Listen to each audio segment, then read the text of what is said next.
What was a defining moment that opened your mind to the possibility with yourself? It was actually New Year's Eve, 1998 to 99, because my aunt had passed away from suicide and she came to visit me after her funeral that day. And I got to ask her the why of what happened. And I didn't really know the full trauma story of her that brought her to that point. But because I found out I could talk to her, I understood her. And I didn't think anybody would ever had an opportunity to ask that question, let alone I didn't know I had those gifts. And she helped guide me to connect me to other people that needed support.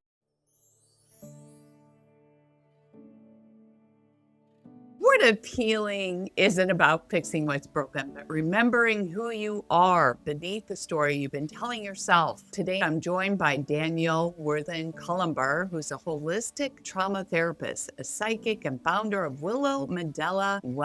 Danielle bridges traditional mental health care with intuitive spiritual healing, helping people reframe their stories and reconnect with their inner wisdom. Danielle, welcome to the show. Thank you for having me. Why do you believe healing begins by listening to our stories, our ancestors, and spirit? Well, we're all connected etherly through DNA and vibration, and our history is what brings us together. Well, time's linear. So if we're doing trauma work in the present, we're doing trauma work from the past. We're also fixing potential futures timelines with that as well. Love it. You blend trauma therapy with intuitive spiritual approaches using your psychic skill set. So what inspired you to bring the two worlds together? Well, with my own trauma history, I was realizing that even when I was blocking my own gifts, I was actually causing trauma. And I found a lot of people dealing with the paranormal and unexplained were being traumatized by their own story and their perception. And they may already had anxiety,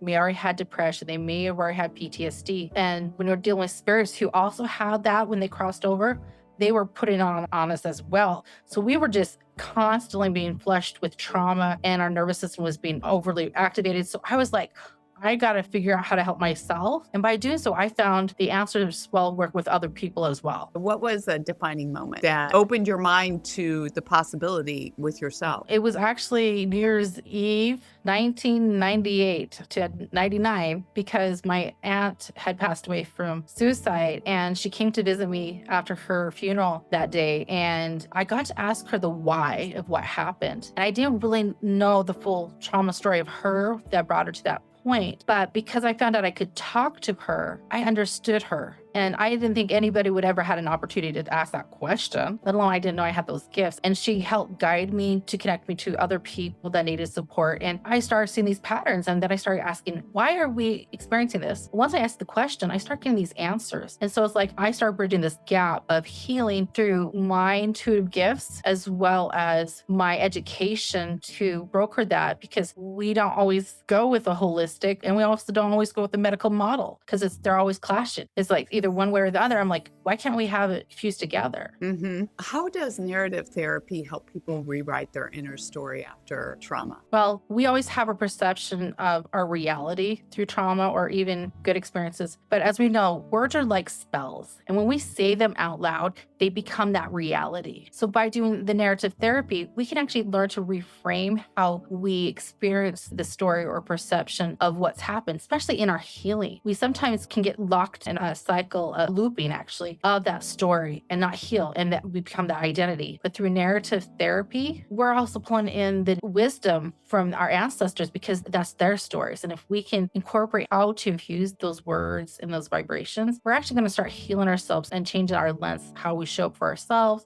with other people. Just like when we go, I want to be happy. Well, people seem to be calling the lower baseline of that vibration. I'm like, why are we saying, I want to be in joy? I want to be in ecstasy. Automatically raise your vibration and people get lighter. Happiness is just a stationary moment. You can't stay in it all the time. We can stay in joy. That's a high vibration. That's more sustainable. And people don't realize that narrative therapy helps sustain that perception and that reality of our experience. So many people feeling overwhelmed, spiritually numb. Yeah. Why is holistic trauma care especially important now? Because it's about them. They get to change that trauma narrative, may have been like a religious aspect or a lack of thereof or whatever that is. And they get to start working with themselves because you are a divine being in vibration or whatever narrative you're looking at. It's important now because we're calling it in. We're tired of hurting, but we want to feel different and numb, feel stuck. People will actually cause drama and trauma just to feel something. And we don't want to continue that cycle. So bringing in this infusion of what is me and not just what's a why, we get to answer a lot more questions in the observations, and we're trying to learn what that experience and perception is. So what happens when spirituality is excluded from the healing process? Then we're not meeting the whole. We have 5 primary domains, and the existential spirituality part of it, and whatever you want to call it, that you get to have that permission slip to call whatever you want for yourself. If it's missing, then we're neglecting the other parts because it's an ecosystem. We are a living, breathing ecosystem, and we're also vibration, and we're a light, we are colors. And if we neglect one, then there is going to be a void, and it's going to be filled up with something not good.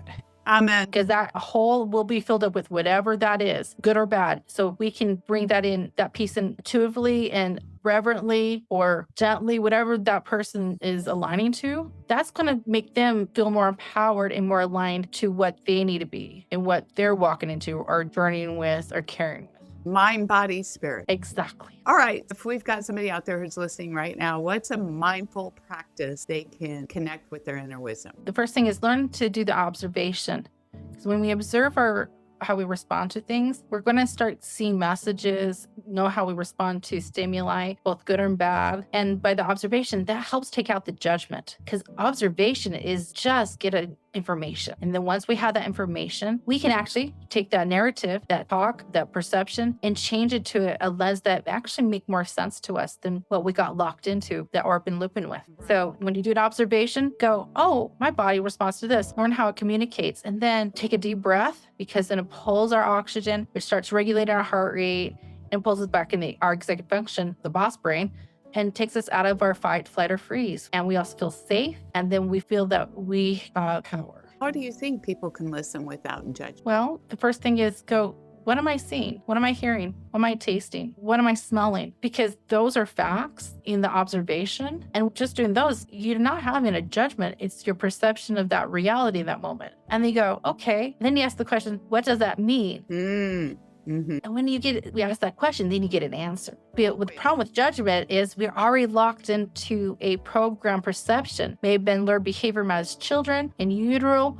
or observation of relationships with people from attachment theory. That's all psychology right there. We understand our lens through what we learn from other people. But if we are just taking that pause and looking at how we respond, we are actually learning to really learn our narrative. We are relearning to listen to our guidance of our higher wisdom. We are learning to hear the word that's been whispering in our ear by spirit, or whatever gifts you have, or ancestral knowledge that you already knew of but didn't know you had access to. It's in the observation. Love it. Thank you for that explanation. For anyone who's really intrigued by this approach to healing trauma, how can they connect with you, Miss Danniel Worthen Cullumber? They can get a hold of me at Willow Medela Wellness, www.willow, Medela spelled MEDLA, wellness.com. Wonderful. Thank you for sharing your time and your wisdom with us, Miss Danielle. And if you like this episode and you want to learn more, remember to subscribe and please rate it and share it with your family and friends if this makes sense for them. And remember, you can tune into your spirit each and every day by subscribing to our podcast in your favorite forum. Thanks for sharing with us today.